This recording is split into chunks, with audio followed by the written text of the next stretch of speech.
Sabbath. Welcome those here in the congregation and those listening on the radio.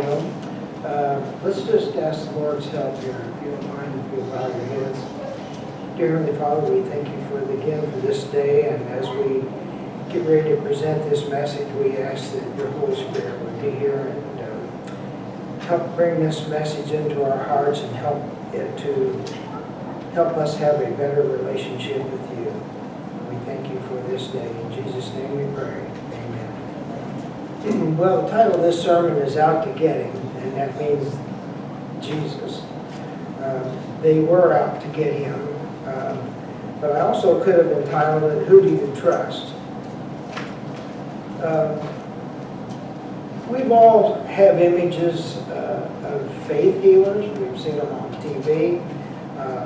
We get a mental picture of a TV evangelist wearing a white suit. Maybe his hair has hairspray in it. And he has a little wireless earpiece in his ear. And there's a hidden studio technician, and he whispers things into his ear while he's on stage. And he might say something like this: there's a guy in row 8, red shirt, who's got crutches. We gave him $50 and he's ready to come up on stage and be healed. You give the word, boss. Another thing this week that we've had in the news quite a bit is what's been going on in Washington. Now, this isn't political, but I need this to help lay the foundation for my message today. So don't try to read anything political into it. But this is just a little bit of a review of what's been going on and what it almost seems like a very dysfunctional and broken nation's capital. It says, President Donald Trump on Friday broke his silence on Twitter following explosive testimony by fired FBI Director James Comey, declaring total and complete vindication. Trump's Twitter account had been quiet throughout Comey's testimony, accusing the administration of spreading lies. But a day after the closely watched hearings, Trump struck back with an early morning tweet. Wow, Comey is the leaker. While Trump might feel vindicated, Comey's reputation as a truth teller didn't seem to take a hit. In his testimony, Comey detailed months of distrust of the president and bluntly asserted that Trump had fired him to interfere with the probe of Russia's ties to the campaign. Also in his testimony, Comey revealed that he orchestrated the public release of information about his private conversation with the president. That's kind of unethical to do that. In an effort to further the investigation, Trump's tweet read, despite so many false statements and lies, total and complete vindication. And wow, Comey is the leaker. Well, you can see this goes back and forth. Congress is trying to establish what took place between a private conversation between two men. I could go on here, but I don't want to go too far with this. Let me just finish this part of this with this. At one point, Comey practically dared Trump to release any recordings of their conversation, a prospect the president once alluded to in a tweet. During a discussion of the Hillary Clinton email investigation, Comey disclosed that the Attorney General, Loretta Lynch, an Obama administration employee, instructed him to refer of this issue as a matter and not an investigation. So again, it just keeps going back and forth. Well, now Comey reaffirmed the intelligence community's conclusion that Russia, according to him, did meddle in the election. And Trump has begrudgingly accepted that acceptance. But he has also suggested he doesn't believe it, saying Russia is a ruse, calling the investigation into the matter of witch hunt. Okay, that's enough of that. A witch hunt. Are you familiar with that term? Witch hunt occurred in Salem, New York, back in the 1700s, maybe even in the 1600s. Some woman, maybe in a local community, might be a little odd or might make the wrong person mad. And to get back at them, the rumor would start to spread that, well, she's a witch. And so they'd come in the middle of the night, grab them, and sadly to say, some people were actually murdered this way. But it's because of false accusations. Now, I don't know what's going on in Washington. I don't know who's right and who's wrong, and really, for today's message, we don't care. But it's just the idea that men have a way of not knowing exactly the truth, especially when things take place behind closed doors. So what does all this have to do with our study of Jesus today? Did the carpenter from Nazareth sometime make impressive claims, unsubstantiated campaign promises that would be easy to check on and repudiate? Well, yes, he did. He made a lot of claims, and they would be easy to repudiate and to check on. Author James Sire, who writes about the many statements of Jesus during his years of ministry in a book entitled, "Why Should Anyone Believe Anything at All?" has a quote here, and I want to read it to you. Jesus presented a consistent picture of God, himself, and others. When liars elaborate or answer the same kinds of questions repeatedly, they are easily caught in inconsistencies. There is in Jesus a unity of teaching. The stories, the clever sayings, and the constant compassion for people, the obvious wisdom of his teaching, the ethical depth of both his teaching and his character. No fault could be found in him. At his trial, his accusers contradicted themselves. But Jesus stood at his trial with the same integrity as he did on the city streets. Have you ever noticed sometimes on certain television dramas, a prosecuting attorney will go after a defendant with the same rapid-fire litany of questions? They'll go over and over it again. They come at him from left, right, middle, high, low, hoping to eventually slice through the web of lies. On sitcoms, it's often a source of humor. Watch someone trying to hold a preposterous story together, even for just a half hour. But Jesus, in his years of ministry, 3.5 years of ministry, with many sermons on the record, with all his parables, his teachings, his off-the-cuff visits with warriors, priests, disciples, and common folk, there's no evidence that Jesus ever lied or fabricated. What's more, and this is a huge point, you cannot find an incident in Matthew, Mark, Luke, or John where Jesus said that he could or would do something and then later failed. Now, how many times have you yourself said that you would do something and failed to do it? We make promises, and then we don't keep them. We say we'll be here, or we'll say we'll be there, or say I'll do this, or I'll do that, and then we don't do it. Sometimes it's casual conversation, and it's easy to say, oh yeah, I'll take care of that, and then you don't take care of it. Broken promises. That never happened with Jesus. Whatever he said, he did. In the Gospel of John, we find a classic story where it would have been easy to trap an impostor Christ, a fake. Keep in mind that the religious leaders of Jesus' day would have loved nothing better than to nail this man from Galilee with fraud, with making false statements. They followed him everywhere, constantly listening to the things he said to try to trap him. Jesus' enemies were obviously looking, and they had staked out his favorite hangouts, and they bribed stringers from the Jerusalem Post to help make any possible sting operation. Now to the story. And this is from John chapter 4. A royal officer, probably a man in King Herod's service, came to see Jesus.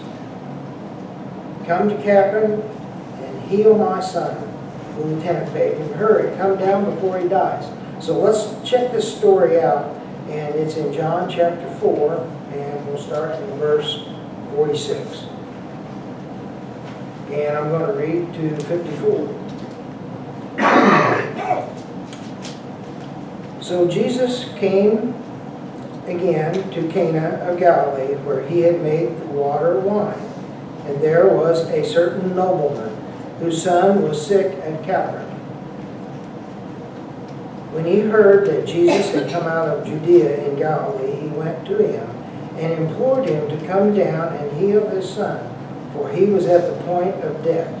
Then Jesus said to him, unless you people see signs and wonders, you will by no means believe. The nobleman said to him, sir, come down before my son dies. And Jesus said to him, go your way, your son lives.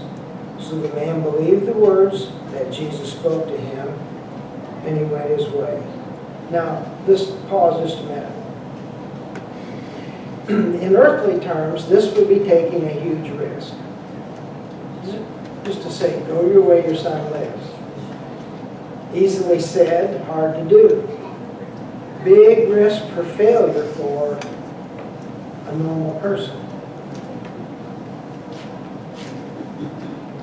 Jesus doesn't even go to Capernaum. He dials it in. Your son lives. And then Jesus calmly goes about his way. So let's read on here. And as he was now going down, his servants met him. This is the nobleman now. As he was now going down, his servants met him and told him, saying, your son lives. Then he inquired of them the hour that he got better. And they said to him, yesterday, at the 7th hour, the fever left him. And so the father knew that it was the same hour in which Jesus had said to him, your son lives. And he said to himself, believed in his whole household. And he himself believed in his whole household. And again, this again is a second sign that Jesus did when he had come out of Judea into Galilee. Now, think about this just a minute. What if the son hadn't gotten well? It's easy to look back now and say, well, he did. But then there was no guarantee. It would have been much different then than as we look back now in the scriptures, because the story is done and complete. What if an official had started home and met his servants on the road in Capernaum, and they said to him, we're sorry, your son has died. Your boy died 3 hours ago. The credibility of Jesus would have been ruined forever. At any point in time during Jesus' ministry, if he ever said a single thing that didn't come true, his credibility would have been ruined. And he had a constant group of people following him, listening to all of his words to try to find fault in him. You know, they're trying to find fault with each other in Washington. It's not very difficult, is it? But they tried to find fault in Jesus, and they didn't find any. Let's read one more one more story about Jesus here. This is in chapter 5. We'll continue on, and let's read down to 13 or 15. After this, there was a feast of the Jews, and Jesus went up to Jerusalem. Now there is in Jerusalem by the sheep gate a pool, which is called in Hebrew Bethesda, having 5 porches. In these lay a great multitude of sick people, blind, lame, paralyzed, waiting for the moving of the water. For an angel went down at a certain time into the pool and stirred up the water. Then whoever stepped in first after the stirring of the water was made well of whatever disease they had. Now a certain man was there who had an infirmity 38 years. When Jesus saw him laying there, he knew that he had been in that condition a long time. And he said to him, do you want to be made well? The sick man answered him, Sir, I have no man to put me in the pool when the water is stirred. But while I am coming, another stepped down before me. He couldn't get in the water fast enough, so he kept getting shut out, couldn't get down in the water. Jesus said to him, Rise, take up your bed and walk. And immediately the man was made well, took up his bed and walked. And that day was the Sabbath. The Jews therefore said to him who was cured, It is the Sabbath. It is not lawful for you to carry your bed. Can you believe that? That's amazing. The mentality of the people. They were so ate up in trying to catch Jesus in any fault. And here they're going to criticize this guy for carrying his bed on the Sabbath. This is how far removed they were. All right, verse 11. And he answered them, He who made me well said to me, Take up your bed and walk. Then they asked him, Who is the man who said to you, Take up your bed and walk? But the one who was healed did not know who it was, for Jesus had withdrawn, a multitude being in that place. Let's go ahead and read 14 and 15, and then we'll finish it off. Afterward, Jesus found him, this is the man again, in the temple, and he said to him, See, you have been made well. Sin no more, lest a worse thing come upon you. Now, apparently, this man's infirmities had been brought on by some lifestyle, something he was living wrongly against the Lord's will, and it made him sick. I don't know what it was. The man departed and told the Jews that it was Jesus who had made him well. Well, I didn't look this up, but I'm sure the spirit of prophecy probably does say what this is about. I didn't have time to look it up, but if we got time this afternoon, it'd be interesting to find out what he was sick with. Now, Jesus had healed several people long distances. A centurion's servant was at death's door, and Jesus said to the Roman, Go on home, he is fine. Sure enough, he said to the Canaanite woman whose child was demon-possessed, Go on home, no problem, your request is granted. And you know, when Jesus healed this man here at the synagogue, that was a very public thing. I mean, everybody was watching. Could have easily failed. When Jesus heard that his friend Lazarus was sick, he deliberately waited 2 more days and traveled calmly to Bethany and raised him from the dead. Can you imagine the scandal and the buzz that would have happened if he'd gone to the gravesite and then failed in this highly publicized resurrection attempt?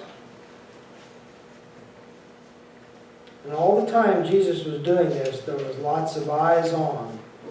So at any point, it would have been easy to repudiate Jesus being the Messiah or being who he said he was. He told Peter to go to Galilee and catch a fish.